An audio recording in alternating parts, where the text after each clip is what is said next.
نحمده ونصلي على رسوله الكريم اعوذ بالله السميع العليم من الشيطان الرجيم من همزه ونفخه ونفثه بسم الله الرحمن الرحيم وإني لغفار لمن تاب وآمن وعمل صالحا ثم اهتدى۔ بات چل رہی تھی کہ اللہ تعالی معافی کو بڑا پسند فرماتا ہے اور اللہ تعالیٰ سے مغفرت مانگنے بخشش مانگنے سے انسان گناہوں سے پاک ہو جاتا ہے، جس کے نتیجے میں وہ جنت میں قابل ہو جاتا ہے داخلے کے۔ انسان بھلے جتنا بھی بڑا گناہگار ہو، اللہ تعالیٰ سے وہ معافی مانگے تو اللہ تعالیٰ اس کو ضرور معاف فرما دیتے ہیں۔ سورہ بروج میں اللہ تعالیٰ نے ایک بڑا عجیب و غریب واقعہ ذکر کیا ہے کہ بادشاہ وقت نے اس وقت کے اہل حق لوگوں کو خندقیں کھود کر ان میں آگ کے علو جلا کر سب کے سب اہل حق کو جلا دیا۔ اتنا بڑا پاپ اور جرم کرنے کے بعد اللہ تعالیٰ فرماتے ہیں ان الذین فتنوا المؤمنین والمؤمنات، کہ وہ لوگ جنہوں نے فتنے میں اور آزمائش میں مبتلا کیا مومن مردوں کو اور مومنات عورتوں کو، پھر آگے آپشن دی، فرمایا ثم لم یتوبوا، پھر انہوں نے توبہ نہیں کی، فلہم عذاب جہنم ولہم عذاب الحریق، تو اب ان کے لیے عذاب جہنم بھی ہے اور جلانے والا عذاب بھی ہے۔ ثم لم یتوبوا کہہ کر اللہ تعالیٰ یہ اشارہ دے رہے ہیں کہ اتنا بڑا ظلم کا ارتکاب کرنے کے بعد اگر وہ توبہ کر لیتے تو پھر بھی وہ عذاب جہنم اور جلانے والے عذاب سے بچ سکتے تھے۔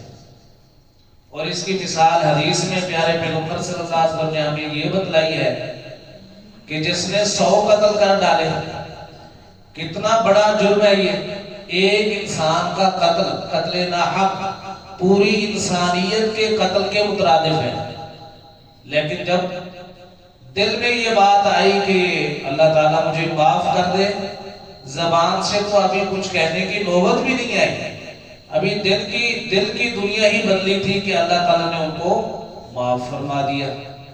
جو آیت کریمہ میں نے آپ کے سامنے پڑھی ہے، اس میں اللہ تعالیٰ نے توبہ کے حوالے سے کچھ چند اصولی باتیں ذکر کی ہیں۔ فرمایا کہ اللہ تعالیٰ سے مغفرت اور بخشش کے حصول کے لیے جن چیزوں کا ہونا ضروری ہے وہ کیا ہے؟ فرمایا وَإِنِّي لَغَفَّارٌ، اس میں تو کوئی شک نہیں ہے کہ میں اللہ بخشنے والا ہوں، معاف کرنے والا ہوں۔ پہلے اپنی معافی کا ذکر کیا اور بتلایا کہ میں معاف کر دوں گا، لیکن کس بندے کو؟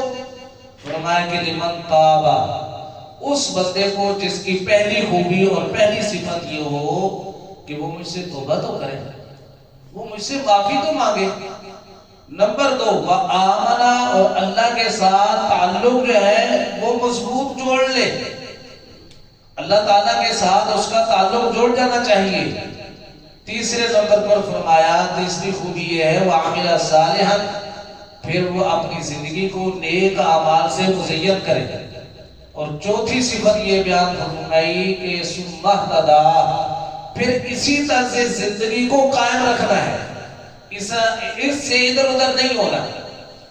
اور اس کے لیے اللہ کے نبی صلی اللہ علیہ وسلم کی احادیث سے کچھ اعمال بھی ملتے ہیں، ان اعمال میں سے 2 اعمال کا ہم ذکر کرتے ہیں۔ نمبر 1، جو نوجوان ساتھی ہیں یا وہ بھائی کہ جن کے والدین حیات ہیں، ان کی خدمت کرنے سے یہ ایک ایسا عمل ہے کہ انسان کے گناہ معاف ہوتے ہیں۔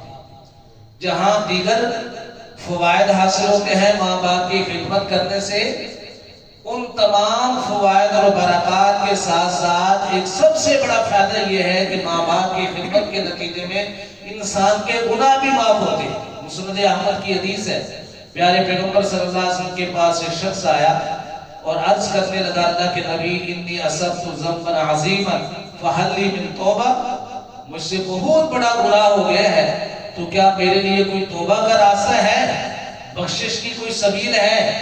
آپ علیہ السلام نے فرمایا کہ حل لک من ام، آپ کی والدہ محترمہ زندہ ہے، وہ عرض کرتے ہیں اللہ کے نبی نہیں، وہ تو فوت ہو گئی۔ پھر آپ نے فرمایا کہ حل لک من خالہ، کیا آپ کی والدہ کی بہن آپ کی خالہ حیات ہے؟ کہنے لگے ہاں اللہ کے نبی وہ حیات ہے۔ آپ نے فرمایا کہ جاؤ جا کر ان کی خدمت کرو، ان سے نیکی کرو، اس کے بدلے میں آپ کا گناہ معاف ہو جائے گا۔ خالہ کی خدمت سے گناہ معاف ہو رہا ہے تو ڈائریکٹ ماں باپ کی خدمت سے گناہ معاف نہیں ہوگا۔ دوسرا عمل یہ ہے کہ جہاں چھوٹے لوگ بڑوں کی خدمت کریں اور ان کے گناہ معاف ہوں، تو بڑوں کو چاہیے کہ وہ چھوٹوں سے دعا کروایا کریں۔ چھوٹوں سے یہ معاملہ کہ چھوٹے بڑے سے دعا کریں، یعنی اولاد ماں باپ سے، اس کے کہنے کی عام طور پر ضرورت ہی پیش نہیں آتی۔ کیوں کہ ماں باپ کا دل ہی اللہ نے ایسا بنایا ہے کہ جب اولاد ان کی خدمت میں لگ جاتی ہے تو بے ساختہ والدین کی دلوں سے دعائیں نکلتی ہی نکلتی ہیں۔ لیکن اگر کہہ بھی دیں تو فابیا، لیکن بڑوں کو بھی چاہیے کہ وہ چھوٹوں سے اس بات کا اہتمام کروائیں کہ ہمارے لیے آپ دعا کریں۔ صحابی عمرہ کے لیے جا رہے ہیں، اللہ کے نبی کو ملے، بتایا، آپ نے فرمایا کہ وہاں جا کر لا تنسانا فی دعائک، ہمیں اپنی دعاؤں میں یاد رکھنا۔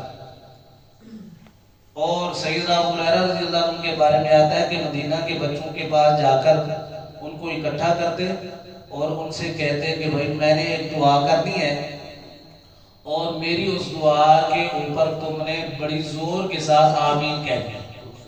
کیا کہنی ہے؟ آمین کہنی ہے۔ چھوٹے بچے ہوتے تھے، نابالغ معصوم، تو ان کو اکٹھا کرنے کے بعد اللہ تعالیٰ سے دعا کیا کرتے ہیں؟ اللہم اغفر لی ابی ہریرہ، اے اللہ ابو ہریرہ کو معاف کر۔ اور مدینہ کے بچے کہتے ہیں آمین، یا اللہ اس دعا کو قبول فرما۔ اللہ تعالیٰ ہمارے صغیرہ کبیرہ گناہوں کو معاف فرمائے، آمین۔ ہماری